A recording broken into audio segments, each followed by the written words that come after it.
Bato de la Rosa, muli na namang napagsabihan ni Attorney Claire Castro, dahil sa totoo lang naman, talagang kung titingnan natin, walang laman ang utak ng obstructionist na si Bato, lagi na lang ang pinagbabatayan niya sa kanyang mga argumento, ay puro fake news. Opo mga katropa.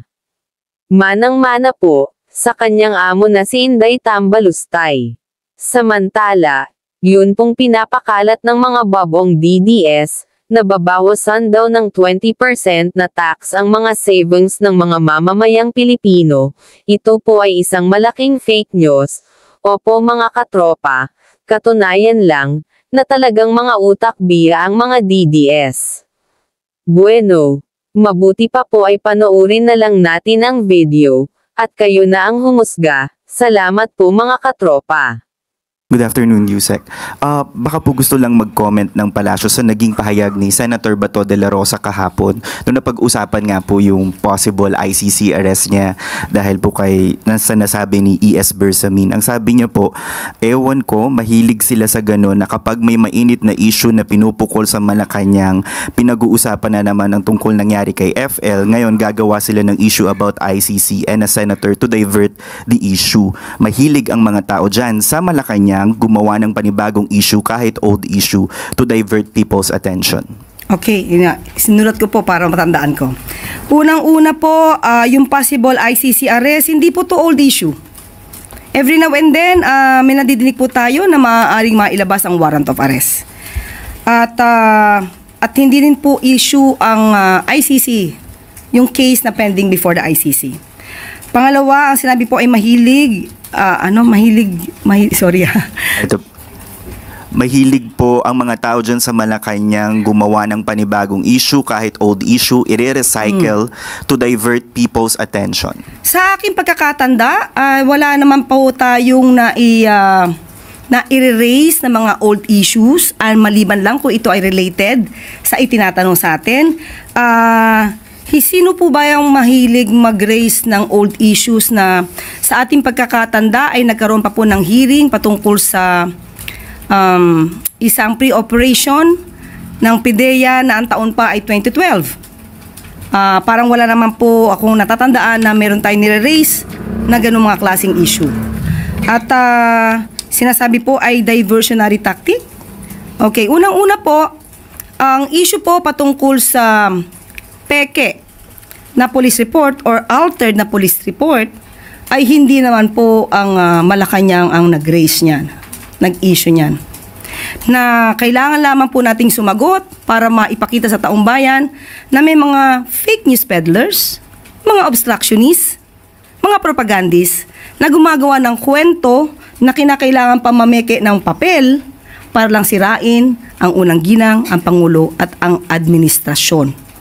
Sa makatuwid, kung ito po ay sinabi na po ng Beverly Hills Police Department na altered yung ipinakita at na-post ni Mr. Tiglao na police report, siya po ba ay sumasakay din sa issue ng fake police report? Tandaan po natin, ang content na ito sa nasabing fake police report ay una po natin nadinig, kundi po tayo nagkakamali ay sa Vice Presidente. Kaya po natin nasabi noon na siya pala ang source ng fake news. At ngayon napatunayan po natin na altered yung police report na ito. Kailangan pa kayang sumakay ni Senator Bato de la Rosa? Siya po ay napaso na noon sa fake video na AI generated pala.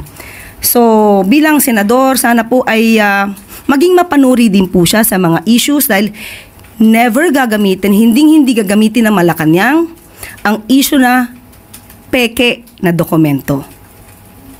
Bakit naman gagamitin tong diversionary tactic kung kaya naman pong sagutin ng Malacanang na ang pinapalabas at pinapakalat na police report ay peke?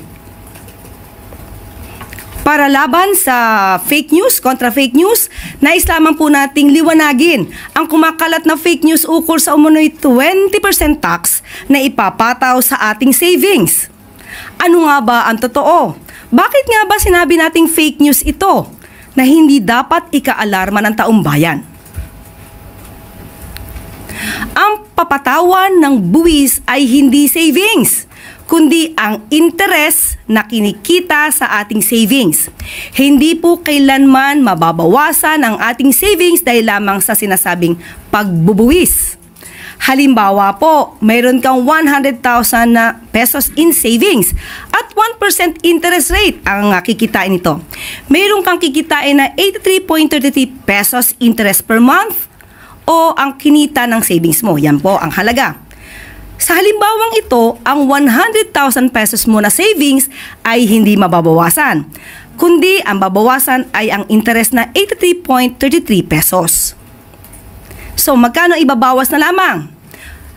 Ang mangyayari po, lumalabas na 16.66 pesos lamang po ang mababawas sa interest na kinita ng savings. Ang halagang ito ay malaking tulong na sa ating mga kababayan bilang kontribusyon na mapupunta sa programa ng pamahalaan na layuning iangat ang pamumuhay ng bawat isa. Pero, bago ba ito? Sa katunayan, alinsunod sa Tax Reform Act of 1997, may 20% tax na ang interes na kinikita ng ating mga karaniwang deposito sa bangko. Matagal na po itong pagbubuwis. Sa totoo po, 1998 pa ito nagsimula. Pero patuloy ang panggugulo ng fake news peddlers at obstructionists. Iniiba na lang ang kwento. Alam naman natin at alam nila ito, pero pilit nilang binabaluktot ang katotohanan para sirain ang tiwala ng taong bayan sa administrasyon. Tulad na sinabi natin, 1998 pa po ito at makikita po ito sa inyong passbook o bank statement. Ang kaibahan lamang ngayon ay ang pagtanggal ng preferential rates sa mga deposito na lock-in sa mas matagal na maturity. Sila po yung nag-avail ng long-term investment o sa madaling sabi ay hindi nila i-withdraw ang pera nila sa loob ng 5 taon kaya mas malaki ang interest na kikitain dito. Dahil investment nga ito at hindi ordinaryong savings. Halimbawa po ulit, sa 100,000 pesos na 5 years ang maturity at 4% interest rate, meron kang kikitain na 333.33 pesos kada buwan.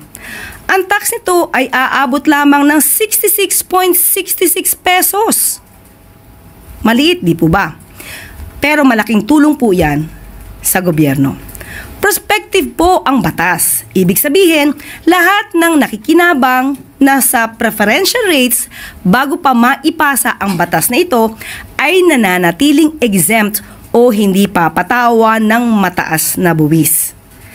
Kaya huwag magtiwala sa fake news peddlers. Uulitin natin, huwag po kayo maalarma dahil hindi po bubuwisan ang kabuuan ng inyong savings.